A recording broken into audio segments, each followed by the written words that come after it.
चुकी थी कि वो मिस्टर शैडो के चेहरे को छूना चाहती है, और फिर उसे छूते ही अंतरा को पता चला था कि मिस्टर शैडो के चेहरे की राइट साइड पर स्किन जली हुई थी। अंतरा ने मिस्टर शैडो को पूछा था कि जरूर किसी एक्सीडेंट की वजह से ऐसा हुआ होगा ना, और फिर मिस्टर शैडो के जवाब का इंतजार करते हुए उसकी तरफ देख रही थी। मिस्टर शैडो ने अंतरा को बताया कि वो बहुत ही छोटा था तब उसके घर पर आग लगी थी। ये जानकर अंतरा दुखी हो गई। उसने मिस्टर शैडो से पूछा कि क्या वो तब से मास्क पहनता है। मिस्टर शैडो ने जवाब दिया कि वो बचपन से अकेला ही रहा है, इसलिए उसे किसी से अपना चेहरा छुपाने की जरूरत नहीं थी। आगे मिस्टर शैडो ने कहा कि उसे हमेशा ऐसा लगता था कि अगर वो उस आग में जलकर मर गया होता तो उसे जिंदगी भर अकेले नहीं रहना पड़ता।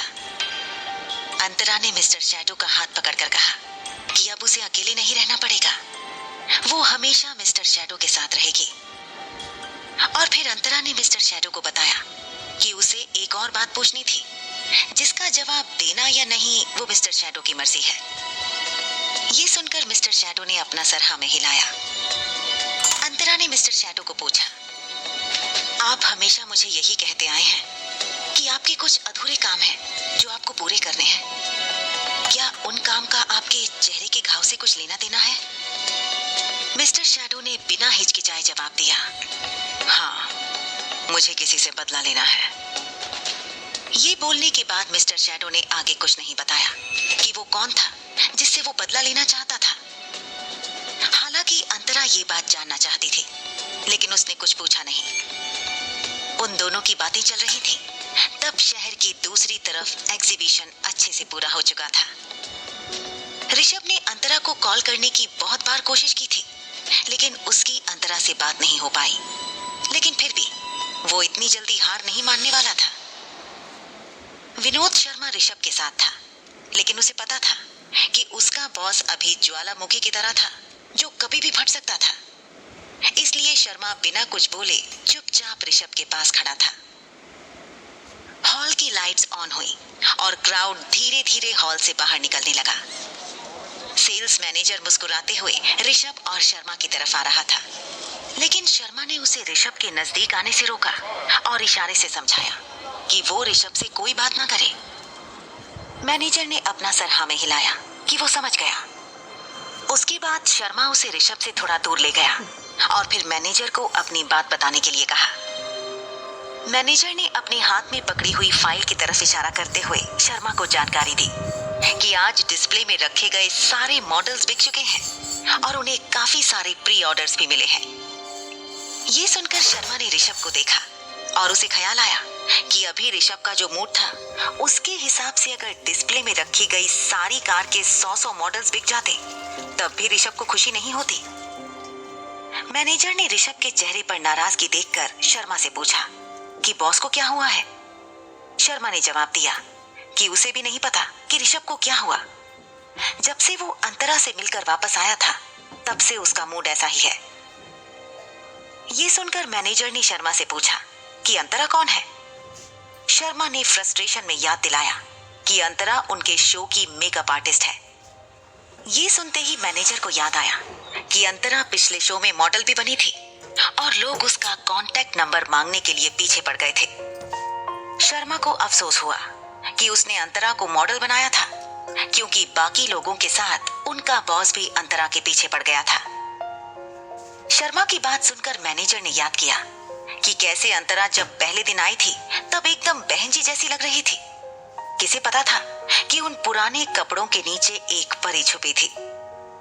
शर्मा ने मैनेजर को बताया, लेकिन देखने वाली बात तो यह है कि अंतरा को हमारे बॉस में बिल्कुल इंटरेस्ट नहीं है। शायद पहली बार ऋषभ सर को कोई लड़की पसंद आई थी, लेकिन फिर भी वो रिजेक्ट हो गए हैं।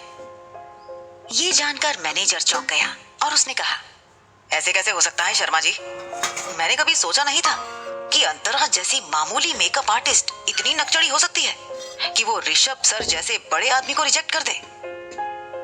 शर्मा ने मैनेजर की गलतफहमी दूर करते हुए बताया कि अंतरा बिल्कुल वैसी नहीं है, उल्टा वो दिल की बहुत साफ है।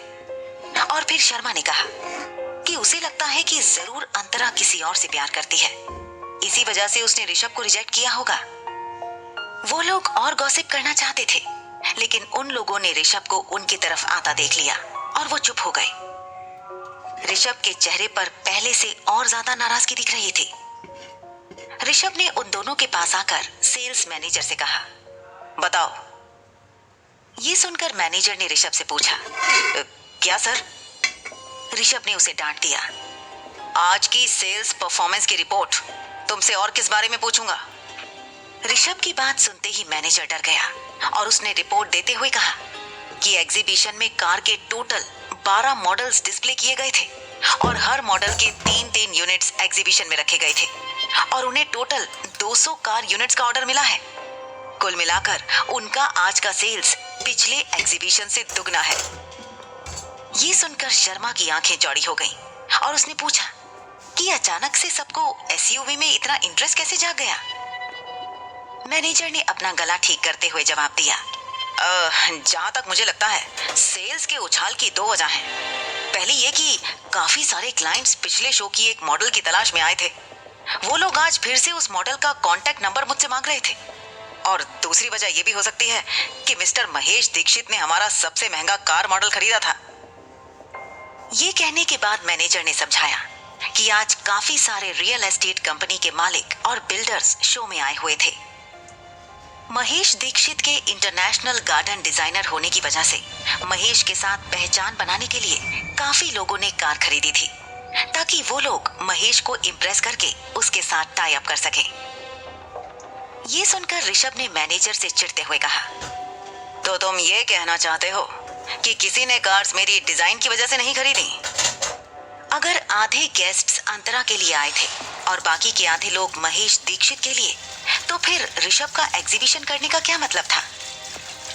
ऋषभ की बात सुनकर मैनेजर के सर पर पसीना आ गया और वो बोल पड़ा, ऐसा बिल्कुल नहीं है सर। अगर आपकी बेहतरीन डिजाइन नहीं होती तो एक भी कार नहीं बिकती। मैंने खुद गेस्ट को डिजाइन की तारीफ करते। मैनेजर आगे बोले, उससे पहले शर्मा ने उसे कोहनी मारते हुए चुप कराया। शर्मा को पता था कि अगर वो ज्यादा बोला तो अभी के अभी उसकी नौकरी चली जाएगी।